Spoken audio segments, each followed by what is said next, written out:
समादरणीय धर्म प्रेमी महानुभाव, पुजारी क्या मातृशक्ति, विद्यार्थीगण, प्रशिक्षार्थीगण, हम ईश्वर जीव प्रकृति के विषय में विचार करना चाहते हैं। हम जानना यह चाहते हैं कि संसार में किन किन वस्तुएं अवस्थित है और उनके प्रति हम कैसे यथार्थ प्रयोग करें। पिछले 2 दिन में कुछ हम विचार किए हैं कि अपने जीवन को निर्माण करने के लिए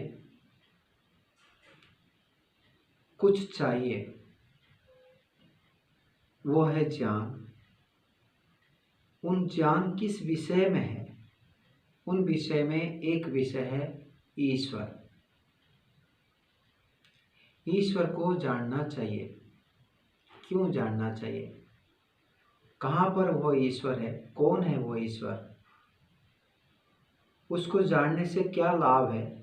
नहीं जानने से क्या हानियां है? आपको बताऊं, हमारे कर्म के आधार पर हमको यह जीवन प्राप्त हुआ है और इस जीवन में जो हम कर्म करते हैं,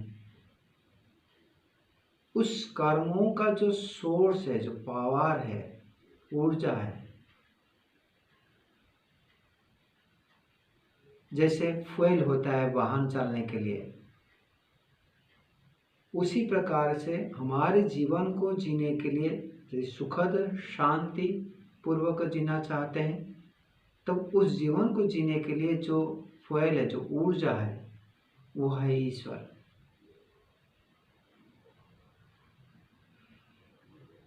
उस ईश्वर को जानने से हमारे जीवन के गतिविधियां, कर्म, विचार परिवर्तन हो जाता है। जो कुछ हमारे पास गुण है अथवा जिन व्यक्ति को हम गुणवान मानते हैं, आप सोचें, उनके अंदर जो महानता प्राप्त हुआ है, उसका आधार भी धार्मिकता है, आध्यात्मिकता है। उसके अंदर जो सुसंस्कार है, अच्छे कर्म करने के लिए जो प्रवृत्ति है, वो निश्चित रूप में आप विचार करेंगे अंतिम में परमपिता परमात्मा ही होंगे। तो कल हम विचार किए थे ईश्वर है। कोई वस्तु बनता है बनाने वाला होने से, वैसे ही ये है। इतने शब्दों को जानते हुए उनके स्वरूप को हम जानने के प्रयास करेंगे, उनके कर्मों को जानने के प्रयास करेंगे, उसके अस्तित्व को स्वीकार करने के पश्चात ही हम कर पाते हैं। जैसे हमारे पिताजी है, तो पिताजी है कहते ही पिताजी के कर्म, उनके स्वभाव, उनके गुण, सब कुछ हमारे मस्तिष्क में आ जाता है। उसी प्रकार से जब ईश्वर है अभी कहते हैं, तो कहाँ है, किस रूप में है, क्या करते हैं, ये स्वाभाविक प्रश्न उठता है, जो आज आधुनिक विज्ञान से, आधुनिक विद्या में परिचित नहीं है। परंतु यह सत्य है जो हम सिद्ध करेंगे मस्तिष्क में। केवल विश्वास मात्र से नहीं करेंगे, केवल विश्वास की चीज भी नहीं है, प्रमाण से, अपने ऊहा से, तर्क से और अनुमान से, शब्द प्रमाण के आधार पर हम स्वयं प्रत्यक्ष करेंगे, समझेंगे कि ईश्वर है। पहले शाब्दिक रूप में हम स्वीकार करने के प्रयास करेंगे, फिर अनुमान से सिद्ध करने के प्रयास करेंगे, फिर उस अनुमान और शब्द के आधार पर हम प्रत्यक्ष करने के प्रयास करेंगे। जैसे एक शब्द प्रमाण के आधार पर हमने अनुमान किया हुआ है कि कोई वस्तु बना हुआ है तो बनाने वाला होता है, उसी प्रकार से सूर्य ब्रह्मांड रूपी जो सृष्टि है, इस सृष्टि बना हुआ है, कार्य पदार्थ है तो उसको बनाने वाला कोई चेतन सत्ता है, वही है ईश्वर। तो ईश्वर कौन है? जो ईश्वर सृष्टि को रचना करता है। फिर हम बताएं कि उस सृष्टि को पालन करने वाला होने से ईश्वर पालनकर्ता आकार में विद्यमान है, और समय आने के बाद विनाश होने के कारण से ईश्वर है। और ईश्वर कहाँ पर रहते हैं? वह सर्वव्यापक रूप में विद्यमान है, हमारे अंदर में है, हमारे बाहर में है, इस प्रकोष्ठ के अंदर में है, इस प्रकोष्ठ के बाहर है, फिर ये गांव के अंदर है, गांव के बाहर है। ऐसे ऐसे ऐसे हमारे भारतवर्ष के अंदर भी है, बाहर है, इस पृथ्वी के अंदर भी है, बाहर है, फिर ब्रह्मांड के अंदर भी है, बाहर है। इस सृष्टि जो ब्रह्मांड रूपी सृष्टि है उसके अंदर भी है, बाहर भी है। वही हमारे इस ब्रह्मांड के आधार है, सर्वत्र परिपूर्ण है, चारों तरफ ठसाठस भरे हुए हैं।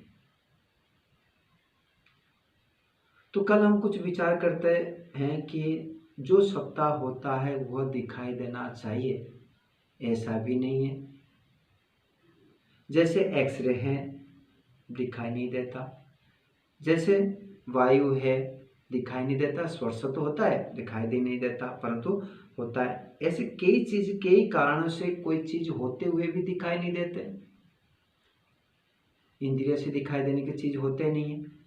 तो होने का जो है, जिसके द्वारा कुछ कर्म होता हो, जिसको जानने के लिए कुछ पहचान हो और उसका सत्ता हो, तब हम उसको है मानते हैं, वो सत्तावान मानते हैं। तो सत्ता होने के लिए हमको उसके क्रियाओं को किंवा गुणों को देखना होता है, और वह एक पदार्थ होते हैं। तो ईश्वर एक सत्तावान पदार्थ है, जो चेतन है, जो समझते हैं, जानते हैं, उसी प्रकार के सत्तावान ईश्वर है। परंतु वो दिखाई देने वाला चीज नहीं है, वो इंद्रिय से रहित है, इंद्रिय साधन से हम जान नहीं सकते। तो यह प्रश्न उठता है कि यदि इंद्रिय से ईश्वर को जान नहीं सकते, जानेंगे कैसे, अनुभव करेंगे कैसे?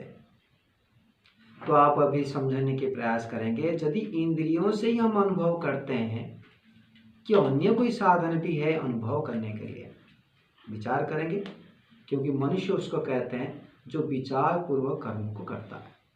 मत्वा कर्माणि सिद्ध्यते, जो कर्म विचार करके करता है उसको ही मनुष्य कहते हैं। तो हम विचार करते हैं, ईश्वर ने बुद्धि दी है, तो बुद्धि के आधार पर हम विचार करेंगे।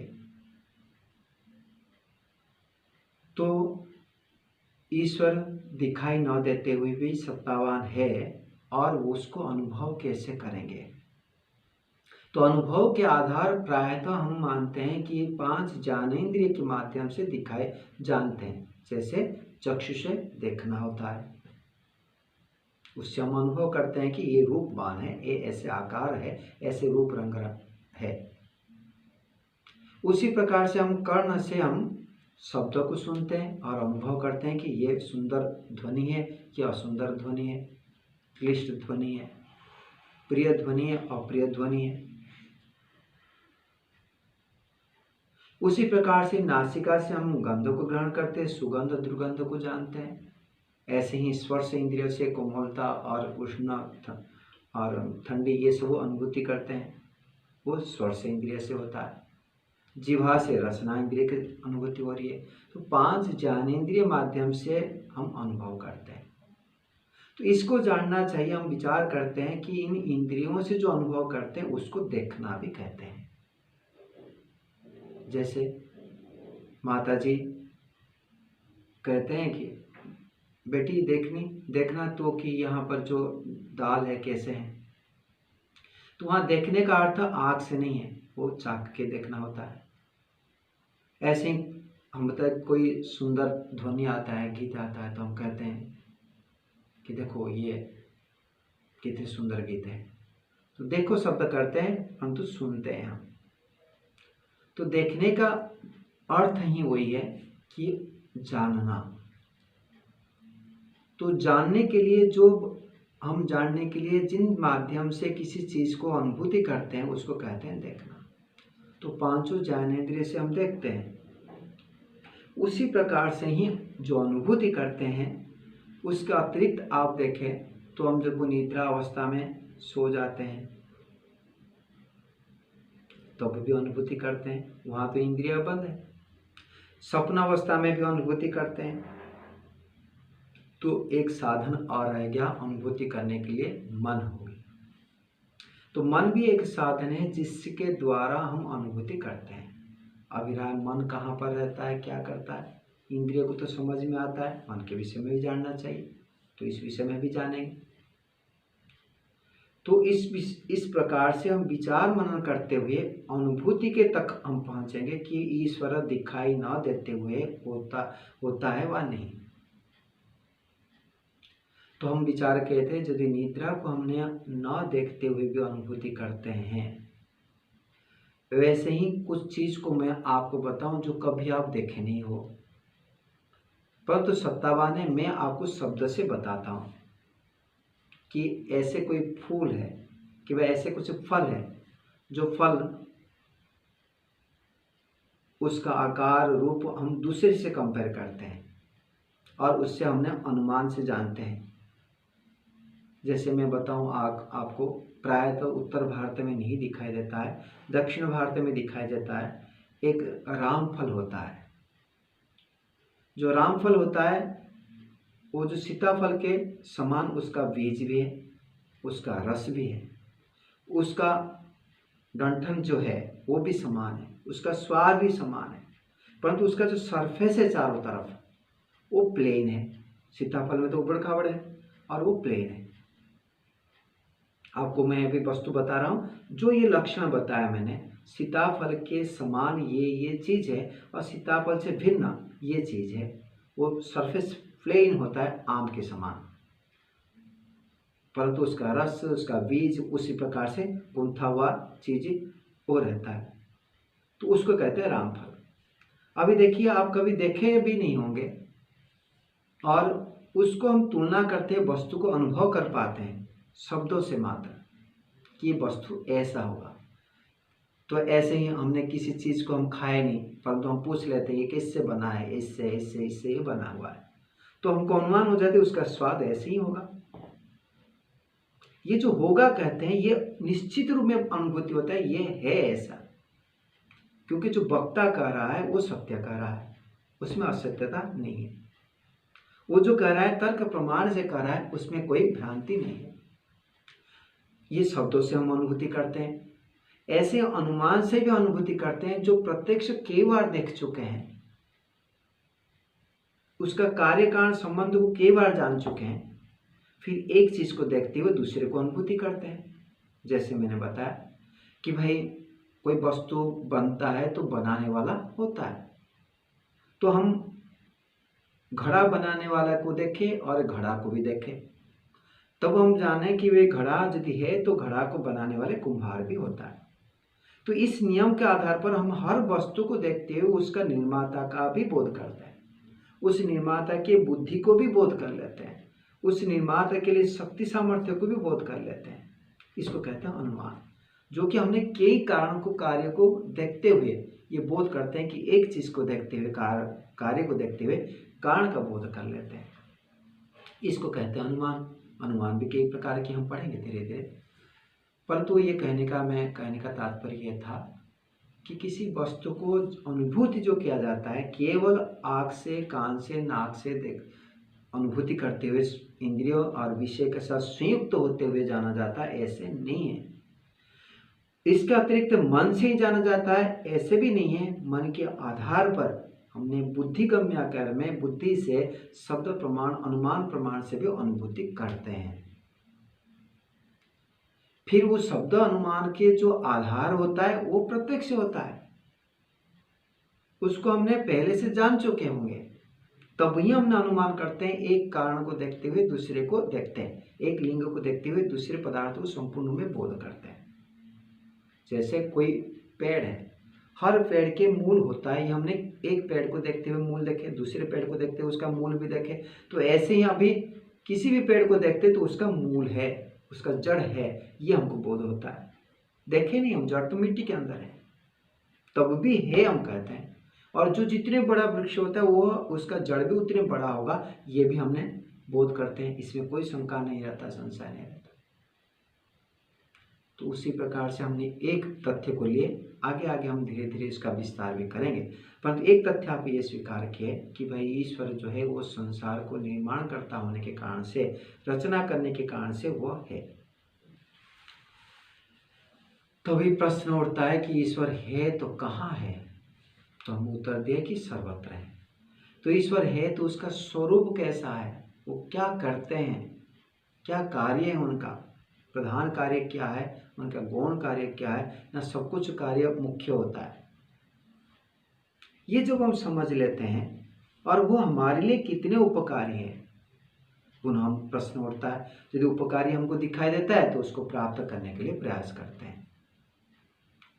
आपको मैं ये बताना चाहूँगा कि परमपिता परमात्मा को जो जो व्यक्ति जितने जितने अंश में जानते हैं, वो व्यक्ति उतने उतने वो आदर्श बन जाता है, महान बन जाता है। ये केवल शब्द मात्र नहीं है। जैसे आप वो आग के पास में बैठते हैं, आग के उष्णता को ठंडी के दिन में अनुभूति करते हैं, तब हम अनुभूति कर पाते हैं आग को। और उसी प्रकार से हम चाहते हैं, जैसे एक महात्मा व्यक्ति को देखते हैं, एक भद्र व्यक्ति को देखते हैं, तो हम स्वयं मानते हैं कि भाई हम भी भद्र होना चाहिए। एक धनवान व्यक्ति को देखते हैं तो हमको बोध होता है कि मुझे भी धनवान बनना चाहिए, और उसी प्रकार से प्रयास करते हैं। तो जो परमपिता परमात्मा को जानेगा, उनके कर्मों को जानेगा, तो वह हमारे कर्मों भी परिवर्तन होगा। उनके गुणों को जानेगा तो हमारे गुणों को भी हम परिवर्तन करेंगे, क्योंकि महानता है उसके अंदर में, कोई कमी नहीं है, पुरुषार्थ में कमी नहीं है। आलस्य प्रमाद कभी नहीं करते, आनंद सदा रहते हैं, कभी दुखी नहीं होते हैं, सदा प्रसन्न रहते हैं। तो ये जो बोध हम जितने जितने जानेंगे ईश्वर को, उतने उतने स्वाभाविक रूप में होता है ना। आजकल विज्ञापन मिलता है तो ये चीज़ लो, ये चीज़ लो, ये चीज़ सस्ता है, ये ऐसा है, वो ऐसा है। तो वही इतने गुणों को जब सुनते हैं विज्ञापन से, तब हमने उस प्रकार को, उस वस्तु को प्राप्त करने के लिए प्रयास करते हैं। यही स्तुति का फल होता है। तो ईश्वर के गुणों को जितने जितने मात्रा से हम जानेंगे, ईश्वर हमारे लिए कितने उपकारी है, वो कितने हमारा अपना है, तब हम उसको अपना मानेंगे। अपना मानते ही हमारे को लाभ होगा। धनवान यदि हमको अपना मान ले, हम धनवान व्यक्ति को अपना मान ले और धनवान व्यक्ति हमको अपना मान ले, हम गरीब कभी रहेंगे ही नहीं। ऐसे गुणवान व्यक्ति यदि हमको अपना मान ले और हम गुणवान व्यक्ति को अपना मान ले, तब भी हम गुणों से कमी नहीं रहेंगे। हमारे जीवन को आदर्श बना सकते हैं, सभी समस्याओं को समाधान करने के सामर्थ्य बढ़ जाएगी। तो हम ईश्वर को जानेंगे, जानने के प्रयास करेंगे, अंधविश्वास भी नहीं करेंगे, यथार्थ रूप में जानेंगे। क्योंकि वेद में स्वयं ईश्वर हमको मार्ग दर्शाते हैं कि मैं कौन हूँ, मैं क्या करता हूँ, मैं आपके लिए कितने हितैषी हूँ, ये सारे बोध कराते हैं। हम आज वेद से दूर होने के कारण से, वैदिक संस्कृति से दूर हो जाते हैं, वैदिक क्रियाओं से दूर हो जाते हैं, तो अधर्म कार्य करते हैं और अधर्म कारण से हम दुखी होते हैं।